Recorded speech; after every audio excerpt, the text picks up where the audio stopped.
কাকা দুটো কথা বলবো, আপনি একটু বাইরে বলেন।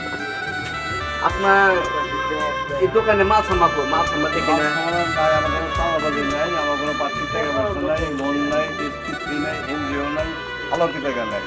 আমি সারাদিন দেখতেছি কিনে আনি এই দোকান থেকেই আমি দুটি কিন পালি, ওই দিকে কোনো পাবনাও নাই, এই দোকান ওই পালি।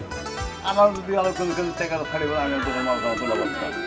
এইভাবে চলতেছে, আমার কোনো অর্থে কোনো নেই এবং আমার কোনো সম্পত্তি বেচে করা আছে আমাকে নেই। আপনি চলেন কিভাবে তাহলে? আমি এই দোকান তো অর্ধেক চলি, অর্ধেক বাড়িতেই গেছে। একটা মেয়ে চাকরি করে, ছেলেটাকে যাইতে এগিয়ে চলে, কিন্তু আমার সাথে চোরা করি না, বাইরে কথা বললেন, না। বাইরে কোথায় থেকে আসে? বাইরে আমার ছেলে চাকরি করে, ও অল্প কিছু দেয়, আর ওদের একটা মেয়ে চাকরি করে, কিন্তু অত আমার টাকা না, কিন্তু আমার টাকা আরো বেশি প্রয়োজন, কিন্তু নাই, চলে না।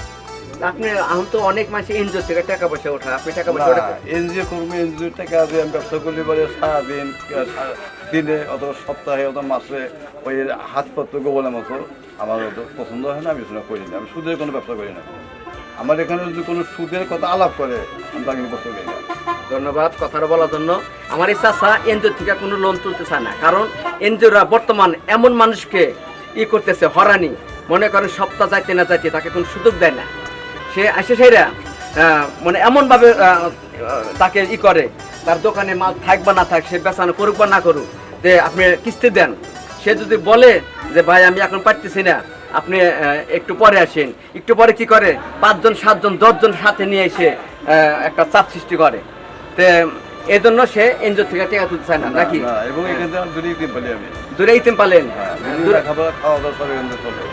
দূরে ইতিম কি ওরা? একটা ছেলে করে, একটা মেয়ে, একটা মেয়ে করে একটা পাবনা কিছু নাই, ওর বাড়ি সাইডিং করছে।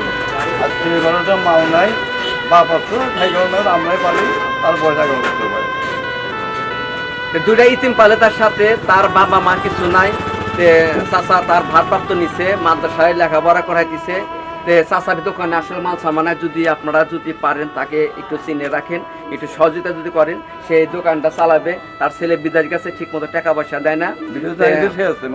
হ্যাঁ, দেশে আছে, কিন্তু ঠিক মতো টাকা পয়সা দেয় না। এখনকার যুগে মনে করেন বিয়ে করলে ছেলে পর।